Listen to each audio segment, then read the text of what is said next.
వరకు అజ్ఞాతులను Harsha audio క్లిప్లు release చేస్తుంటే ఈసారి బాధితురాలు ఆడియో క్లిప్తో పాటు మరికొన్ని ఆధారాలు బయట రిలీజ్ చేశారు. అందులో చాలా క్లియర్గా అతను గేమింగ్ యాప్ నిర్వహిస్తున్నట్లుగా, వాళ్ళకి సపోర్ట్ చేస్తున్నట్టుగా యాడ్తో పాటు వాళ్ళిద్దరి మధ్య జరిగిన సంభాషణ కూడా ఆడియో క్లిప్లో ఉంది. అయితే ఆడియో క్లిప్లో ఉంది వాస్తవం ఎంత, అసలు హర్ష ఎందుకు పోలీసుల ముందు రావట్లేదు, పోలీసులు ఎందుకు హర్ష కోసం తిరగట్లేదు అనే విషయాన్ని మనతో మాట్లాడడానికి యువ సామ్రాట్ రవి గారు ఉన్నారు. అడిగి మరిన్ని విషయాలు తీసుకున్నాం. సార్ నమస్తే అండి. నమస్తే సార్. రవి గారు, ఇప్పుడు చూస్తున్నాం నార్సింగ్ పొల్యూషన్ గతంలో జరిగినప్పుడు రాజ్ తరుణ్ కేసు అవ్వచ్చు, జానీ మాస్టర్ కేసులో చాలా స్పీడ్గా పికప్ అయింది, ఇమీడియట్ గా అరెస్ట్ చేశారు, జైలుకి పంపారు. అంటే పోలీస్ యాక్షన్ తెలంగాణలో ఎంత ఫాస్ట్ గా ఉంటుందని చూపించారు. రైట్. ఈ కేసులకు వచ్చేసరికి దాదాపు ఆదివారం అంటే రేపటికి ఆదివారం వారం రోజులు అవుతుంది ఎఫ్ఐఆర్ విషయం. ఇంతవరకు ఎక్కడ కూడా ఏం కదినట్లుగా కానీ, లేదా అమ్మాయి తరపు అబ్బాయి ఎవరైతే అబ్స్కాండింగ్ ఉన్నాడో ఆయన తరపు నోటీస్ ఇవ్వడం కానీ ఏం ప్రాసెస్ జరిగినట్లేదుగా అనిపిస్తుంది. దాని వెనక కారణం ఏముండొచ్చు అని ఒకటి. సెకండ్, అమ్మాయి కూడా కొన్ని అంటే వాళ్ళ తరపున వాళ్ళు ఒక ఆడియో రిలీజ్ చేశారు. అవును. ఇంతవరకు హర్ష నేను ఎవరిని బెట్టింగ్ యాప్లకు నేను సమర్థించలేదు, నేను అంటూ చెప్పుకొచ్చుంటూ వస్తున్న వాటికి ఆమె ఇచ్చిన ఆధారాలు ఒక మరి దేనికి చెప్పలేని విధంగా మ్యాచ్ అవుతుంటాయి. ఈ రెండింటి మీద మీ అభిప్రాయం ఏంటి? సార్, అసలు యాక్చువల్గా హర్ష సాయి గురించి అందరికీ తెలిసింది చాలా తక్కువ. అతను బెట్టింగ్ యాప్ ప్రమోట్ చేస్తున్నాడు అని అనుకుంటున్నారు, కానీ ఇప్పుడు 2 స్టేట్స్ పోలీస్ కళ్ళు కప్పి యథేచ్ఛగా వీడియో మీద వీడియో, ఆడియో మీద ఆడియో రిలీజ్ చేస్తూ అది క్రైమ్ అని తెలిసిన ఒక అక్యూజ్డ్ ఒక విక్టిమ్ ఆడియోలు ఎట్లా పడితే అట్లా వదిలేస్తున్నాడు. Left right centre. అందులో ఆ అమ్మాయిని నెగిటివ్ గా ఫ్రేమ్ చేయాలని ఒక కిరాయి ముఠా కూడా ఆల్రెడీ దిగిపోయింది. మీరు చూసుంటారు, ఓ పెద్ద కిరాయి ముఠా దిగిపోయింది. ఏంటి, ఆ అమ్మాయి ఒక వీడియో చేస్తే 25,000 50,000, ఆ అమ్మాయి ఇంతకు ముందే ఇది చేసింది, ఆ అమ్మాయి ఇప్పుడెందుకు కంప్లైంట్ చేస్తుంది. అసలు ఇంకా ఒక మీడియాలో కాకుండా ఈ కిరాయి ముఠా ఒక జ్యుడిషియరీ ట్రయల్ చేస్తుంది. ఇక్కడ ఉండి ఒక పెద్ద ట్రయల్ చేస్తుంది. మీకు ఒక ఆడియో వినిపిస్తాను ఇప్పుడు, మీరు సర్ప్రైజ్ అయిపోతారు. అంటే ఇది హర్ష సాయి వాయిస్ లా లేదు అని అనుకోకండి, ఇది హర్ష సాయి నార్మల్ వాయిస్. అతను వీడియోలో చేసేది అంత యాక్టింగ్ కాబట్టి ఇది ఒరిజినల్ వాయిస్ అన్నమాట. ఫర్ ఎగ్జాంపుల్ నేను చెప్పా, నేను బెట్టింగ్ యాప్ లో ₹1 బరాబర్ అది నా వాల్యూ, అది నా వాల్యూ.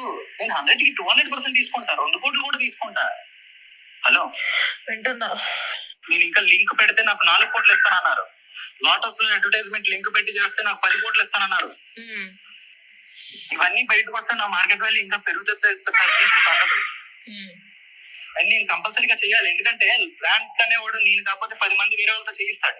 నువ్వు మళ్ళీ ఏం డిస్కస్ చేయకు, ఓకే? నీకేం తెలియనట్టే ఉండు. మళ్ళీ సేమ్ బ్రాండ్ అనేవాడు నేను కాకపోతే 10 మందితో చేయిస్తాడు. ఇప్పుడు నాకు 100% షూర్ రేపొద్దున్న రేపు ఎందుకు చేసావు బాబు అంటే నేను కాకపోతే ఇంకో 10 మంది చేస్తారు. ఈ నాన్ సెన్స్ ఆన్సర్స్ కి అతను ఒక డిక్షనరీ అన్నమాట. ఇంతే కాకుండా చాలా మంది బాధితులు హర్ష సాయి వాళ్ళ తండ్రి, మీరు మొన్న క్వశ్చన్ అడిగినట్టున్నారు, హర్ష సాయి వాళ్ళ ఫాదర్ని ఎందుకు పెట్టాల్సి వచ్చింది అని అడిగారు. నేను ఐ థాట్ అనవసరంగా పెట్టారేమో, ఇది పెళ్లి చేయిస్తాను అన్న హామీ గురించి పెట్టారేమో అని ఒక సాఫ్ట్ కార్నర్లో ఆలోచించా. కానీ రాధాకృష్ణ గారు ఒక పెద్ద పింప్ అండి. అతను కాల్ మనీ, సెక్స్ మనీ, ఒక అనఫీషియల్ వడ్డీ వ్యాపారి. Call money racket, sex rackets నడిపించేవాడు.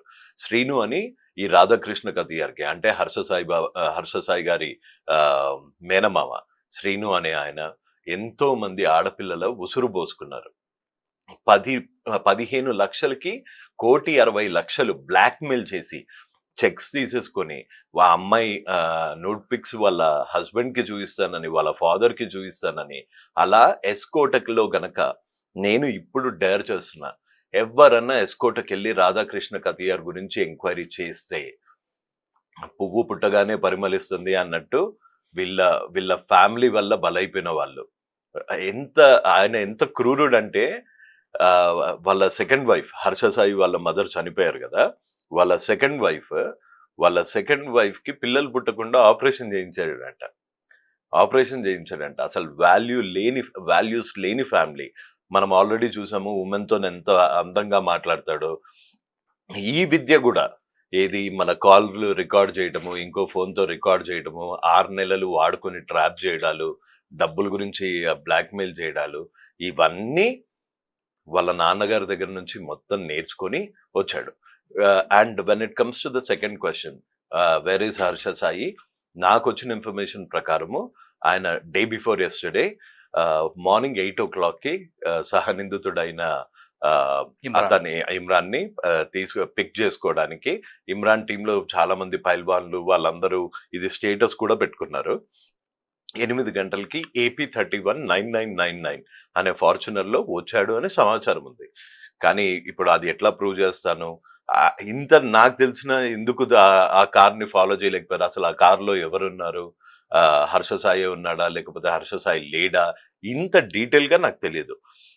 నాకు తెలిసి ఇతనికి డెఫినెట్ గా బెట్టింగ్ యాప్ మాఫియా రంగంలోకి దిగి ఎక్కడో అక్కడ షెల్టర్ ఇస్తుంది.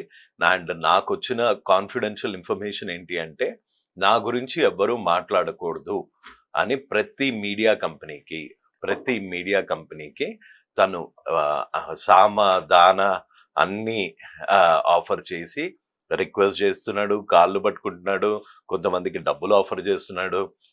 ఈ కిరాయి ముఠా లాగా వచ్చిన వాళ్ళకి అది అఫెన్స్ అని తెలిసిన ఎన్ని ఆడియోలు వచ్చాయండి ఇప్పటికి? 3, 4 నాకు తెలిసి ఇది మీడియా ట్రయలో లేకపోతే ఈ కిరాయి వాళ్ళ ట్రయలో తెలియదు, కానీ నాకు తెలిసి మొత్తం కేసు అంతా ఆడియోస్ చుట్టూ తిరుగుతుంది. బట్ నువ్వు తప్పు చేయకపోతే నువ్వెందుకు వచ్చి రాలేదు? నువ్వెందుకు పోలీస్ ముందుకు రావట్లేదు? పోలీస్ ముందుకు రావాలంటే 2 దంతారేమో అని భయం. కనీసం మీడియా ముందుకు రా. మీరు మీడియాను మేనేజ్ చేస్తారు మీరు అంటున్నారు. రైడర్ కి అయితే అటువంటి కాల్స్ రాలేదు, బెదిరింపులు రాలేదు. అంటే మీకు రాలేదేమో సార్, కానీ చాలా మందికి టెక్స్ట్ వచ్చాయి. కొన్ని ఛానల్స్ లో సంప్రదింపులు వస్తున్నాయి. ఇంతకు ముందులాగా అతను కొన్ని డిమాండ్స్ పెడతాడన్నమాట. మీరు నన్ను ఈ క్వశ్చన్ అడగకూడదు, ఈ క్వశ్చన్ అయితేనే ఆ మెస్మరైజింగ్ గొంతుతోని అలా వచ్చి అలా చెప్దాము, ఏదో ఒక స్క్రిప్ట్ ముందు బాగా స్క్రిప్ట్ రాసుకొని వస్తాడన్నమాట. ఒక పేదవాడికి ఇస్తుంటే ఎందుకు ఇది? ఈ ఓవర్ యాక్షన్ కి ఇంకా కాలం చెల్లింది అనుకుంటున్నా.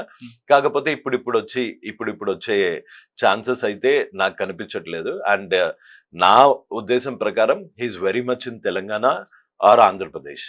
కానీ కొంతమంది ఆయన అబ్రాడ్ లో ఉన్నారు, గేమింగ్ యాప్ వాళ్ళే అతనికి షెల్టర్ ఇచ్చారన్నది. గేమింగ్ యాప్ వాళ్ళు షెల్టర్ ఇచ్చుంటే ఇప్పటికి చైనాలో ఉండేవాడు. ఒక బ్యాన్ చేసిన లోటస్ 365 అనే బెట్టింగ్ యాప్ గురించి ఆయన ఎంత దర్జాగా చెప్తున్నాడు. 10 కోట్లు తీసుకుంటా, అది నా మార్కెట్ వాల్యూ అంట. నాకు ఆ ఆడియో విన్న దగ్గర నుంచి నాకు ఒకటే ఫీలింగ్ వస్తుంది, అనవసరంగా చదివా, లోన్లు తీసుకొని చదివా, ఆ లోన్లకి వడ్డీలు కట్టా, మళ్ళీ స్టార్టింగ్ దగ్గర నుంచి కెరియర్ స్టార్ట్ చేశా. 6,650 నా ఫస్ట్ జీతం రిలయన్స్ లో. ఇంత ఒక్క లింక్ పెట్టి 30 సెకండ్ల వీడియో పెడితే సరే ఈయన అంటే పెద్ద సూపర్ స్టార్ కాబట్టి నీకు 10 కోట్లు ఇచ్చాడు, నాకు 15,000 ఇచ్చి ఉండారు కదా. అనవసరంగా ఇదంతా చేసుకున్నాను కదా. అనవసరంగా చదివి బట్టి మర్చిపోయి 1కి 2 సార్లు రాసి పొద్దున్నే 4ంటికి తన్నులు తినుకుంటూ, ఆ మ్యాథ్స్ అన్నది బుర్రలో ఎక్కేదే కాదు, తన్నులు తినుకుంటూ నేర్చుకున్నా. ఓకే, అది విషయం కాస్త పక్కన పెడితే పోలీసులు ఎందుకంటే ఇంత డిలే చేస్తున్నారు అనుకోవచ్చా, లేదు వాళ్ళు ప్రాపర్ గా చేస్తున్నారు అనుకోవచ్చా? అది ఆ కామెంట్ నేను చేయలేనండి. ఎందుకంటే మీకు ఫ్యూ ఎగ్జాంపుల్స్ చెప్తా. నా మీద కేసు పెట్టినప్పుడు అతని వీడియోస్ ఒక యాక్ట్ ని ఉల్లంఘించడం నేరమా కాదా అన్న క్లారిటీ ఉంటుంది.